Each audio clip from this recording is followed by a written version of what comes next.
ही लहान मुलं आहे. जनरली बिबट्या काय करतो तुम्हाला सांगतो. बिबट्या आहे ना, हाईट बघतो.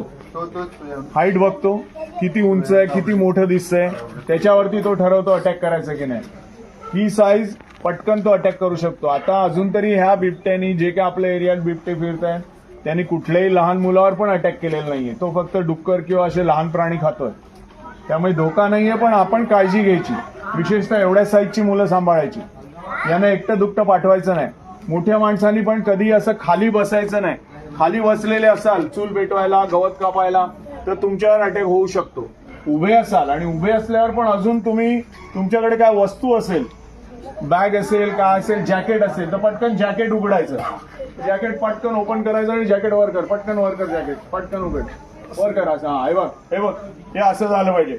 हे बघा सगळ्यांनी, हे असं करायचं. जॅकेट असेल, पटकन असं उघडायचं आणि उभं राहायचं. तो परत फिरून जातो. त्याला असं लांबून दिसतो की हा मोठा प्राणी आहे. त्याला माहित नाही की हे जॅकेट आहे. त्याला तो प्राणी मोठा वाटतो. घाबरायचं काय नाही, तो वळून जातो. समोरून बिबट्या आला, असा अचानक कुठे दिसला तर त्याच्या समोरून असे धावत पळू नका. धावायचं नाही. बिबट्या आला, तुम्ही पण थांबा. तो रस्ता बदलून निघून जाईल. तो बिबट्या असा आला म्हणून तुम्ही उलटे धावू नका किंवा त्याच्या समोरून धावत जाऊ नका. धावलं की तो तुम्हाला चेस करेल.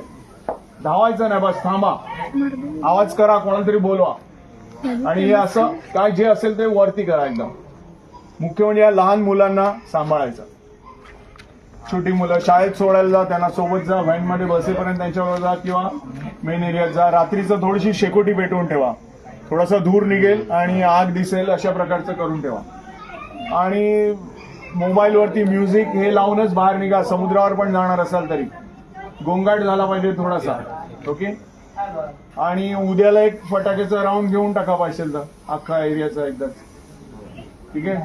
थोडेसे फटाके फोडले तर तेवढंच त्याला डिस्ट्रॅक्शन होतं, तो लांब जाईल, असं खाली जाईल. आपल्याला त्याला या दिशेने काढायचंय. त्याला जरी असला हा एरिया तरी तो असा वहिंद्राच्या दिशेने गेला पाहिजे आणि तिथून मग तो रेल्वेच्या दिशेने गेला पाहिजे.